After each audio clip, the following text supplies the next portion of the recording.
자, 오늘 주제는 조금 아픈 손가락인 아마존입니다. 솔직히 말씀드리면 지난 5년간 아마존 주주분들은 축제 분위기인 주식시장에서 혼자 구석에 앉아 계셨던 분들이 많으실 거예요.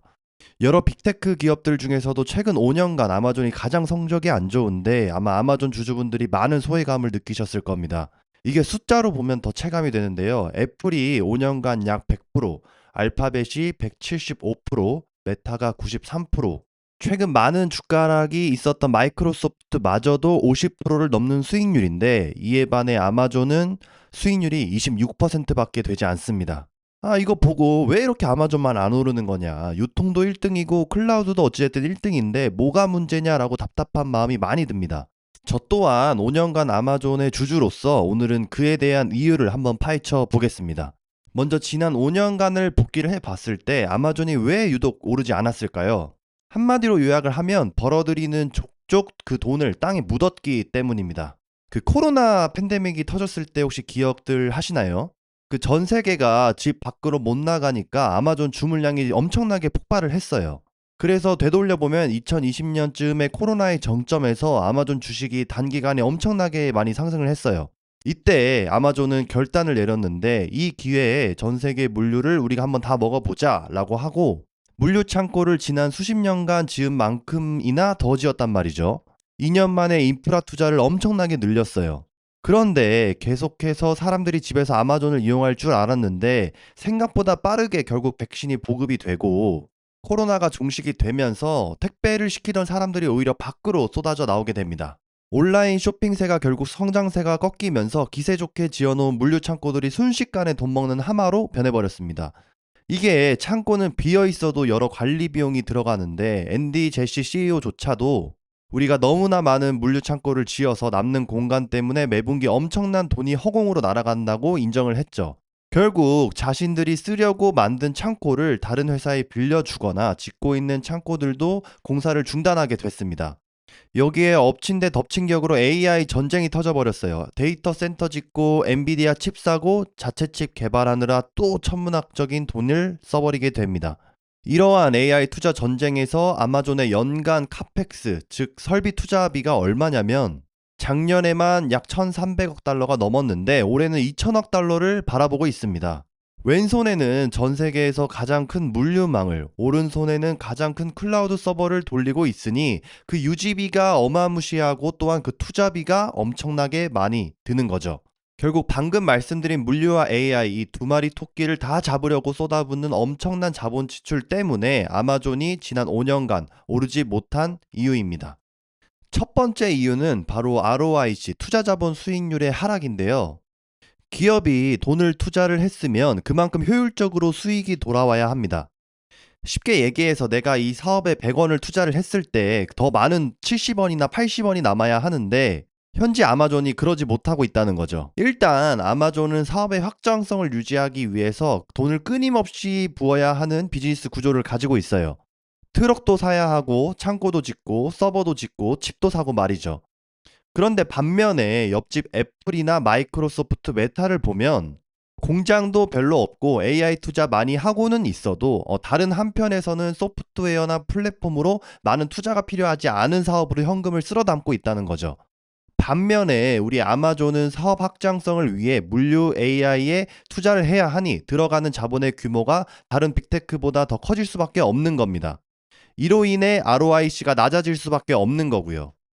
물론 아마존의 성장 핵심이 벌어들이는 돈을 족족이 투자를 하는 플라이휠 전략이라는 것을 잘 알고는 있으나 냉정한 투자자의 관점에서 본다면 다 좋은데 옆집 애플이나 마이크로소프트는 한 손에는 가벼운 사업 비즈니스로 돈을 쓸어 담고 그 돈으로 AI에 투자를 하고 있는데 아마존은 물류와 AI 둘 다 투자를 해야 된단 말이죠.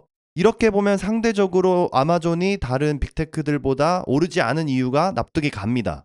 결국 이렇게 되면 잉여 현금 흐름이 계속해서 실종이 되게 돼요. 주식 투자의 본질은 결국 이 회사가 내 주머니에 현금을 얼마나 넣어줄 수 있느냐인데 아마존의 잉여 현금 흐름이 최근 마이너스를 기록하기도 했고 지금 조금 회복했다고 하지만 다른 빅테크에 비하면 처참한 수준입니다. 이게 결국 주주 환원의 부재로 이어지게 되는데 미국은 퇴직연금이나 같은 연금 기금들이 시장을 받치고 있기 때문에 자사주 매입과 같은 주가 부양 의지와 꼬박 나오는 배당과 같은 주주 환원을 매우 중요하게 여깁니다. 다른 빅테크 기업을 보면 애플은 자사주 매입으로 계속해서 주가를 부양하고 알파벳과 메타조차 이제 배당을 주기 시작을 했단 말이죠. 그런데 아마존은 이에 반해 주주들한테 줄 돈도 없을 뿐더러 자사주 매입을 할 돈도 지금 현재 없습니다. 여기까지 들으면 세계 최고의 기업이라는 아마존이 자기들 사정 돌아가는 걸 모를까 싶어요. 당연히 아마존도 바보가 아니기에 방향타를 획 틀어버렸습니다. 새로운 앤디 제시 CEO가 취임을 하고 나서 성장보다는 수익성에 집중을 하기 시작했거든요. 일단 물류 쪽에서 전략의 핵심은 물류의 지역화입니다. 예전에는 미국 전역을 하나의 큰 그물로 관리를 했다면 이제는 8개 권역으로 딱딱 나눠버렸어요. 이거를 통해서 창고 안에서 물건이 이동하는 거리를 15% 줄였고 지역 내 배송 비율을 76%까지 끌어올렸습니다. 여기에 광고라는 치트키가 최근 터져버렸는데 이 광고라는 게 아마존 쇼핑몰에 물건 파는 사람들에게 광고를 파는 건데 이건 별도의 창고를 지을 필요도 없고 배송할 필요도 없으니 거의 100%에 가까운 수익이 그대로 이익에 잡히는 꿀 사업입니다. 이 광고 매출이 연간 20% 이상 성장하면서 아마존의 새로운 영업이익의 축으로 자리 잡고 있습니다. 또 30, 40%씩 성장하던 아마존 클라우드가 최근 12%까지 성장률이 떨어졌고 2위인 마이크로소프트와 3위 알파벳에게 계속해서 점유율을 뺏기고 있는 와중에 최근에 성적표를 보니 다시 클라우드 성장률이 17%에서 18% 올라오기 시작하면서 빛을 보나 했는데 AI라는 이름의 새로운 돈 먹는 하마가 나타나 버렸습니다. 올해만 연간 2천억 달러를 쏟아붓겠다고 했는데 이게 우리나라 1년 국가 예산 거의 3분의 1을 아마존 한 회사가 투자를 한다고 하는 거거든요. 이렇게 되니 실제로 회사에 남는 잉여 현금 흐름이 다시 0에 가깝게 운영이 되고 있어요. 주주 입장에서는 어떻게 보면 미칠 노릇입니다. 이제 수익성으로 운영을 하면서 좀 다시 개선이 되나 싶었는데 다시 무한 투자 사이클에 빠져버렸으니까요. 아마존이 워낙 고정비가 많이 나가는 비즈니스 구조를 가지고 있습니다. 그러다 보니 분기 실적에서 매출이 아주 조금만 예상치를 밑돌거나 그 효율화가 조금만 늦어져도 순이익이 엄청나게 미끄러져 버립니다. 당연히 예상 EPS를 맞추지 못하고 투자자들은 투자를 저렇게 많이 하는데 이익이 왜 저래 하면서 주가가 롤러코스터를 계속해서 타버리게 되는 겁니다. 너무 단점만 골라 말해서 아마존이 조금 매력 없게 보일 수도 있는데 이제부터는 이런 부정적인 상황임에도 불구하고 충분히 장제력이 있기 때문에 우리가 생각해 보아야 할 반전 포인트를 이야기를 해보겠습니다. 우선 아마존이 다른 빅테크 기업들과 가장 다른 점이 단지 구름 위에서만 노는 회사가 아니라는 점입니다. 마이크로소프트가 돈을 아무리 쏟아 부어도 내일 당장 집 앞에 택배를 가져다 줄 수는 없잖아요. 이 강력한 물리 기반 위에 AI라는 두뇌가 얹어지는 것이기에 그 파괴력은 소프트웨어만 가지고 있는 기업들과는 차원이 다를 겁니다. 그리고 당연히 지금 봤을 때는 인프라를 까는 거기 때문에 돈만 쓰는 것 같지만 이 AI 투자가 물류 시스템과 완벽하게 결합하는 순간을 상상해 보세요. 자율주행 로봇이 창고를 누비고 AI가 배송 경로를 최적화해서 이익률을 단 1, 2%만 끌어올려도 아마존의 이익 규모는 그야말로 폭발하게 될 겁니다. 지금 지불하는 청문학적인 카펙스는 나중에 누구도 따라올 수 없는 압도적인 수익을 뽑아내기 위한 가장 비싼 입장료가 될 수 있습니다. 거기에 최근 주가 조정을 거치면서 아마존의 가격포가 꽤나 착해졌거든요. 여러 주가 수익 배율로 보았을 때 우리가 충분히 합리적인 구간에서 아마존 주식을 매입을 할 수 있는 기회가 온 겁니다.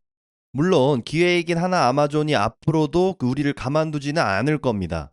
워낙 투자 규모가 크고 변동성이 심한 사업을 2개나 하고 있다 보니 앞으로도 계속해서 주가가 오르락 내리락 롤러코스터를 탈 거예요. 이익이 조금만 미끄러져도 시장에선 비명을 지를 겁니다.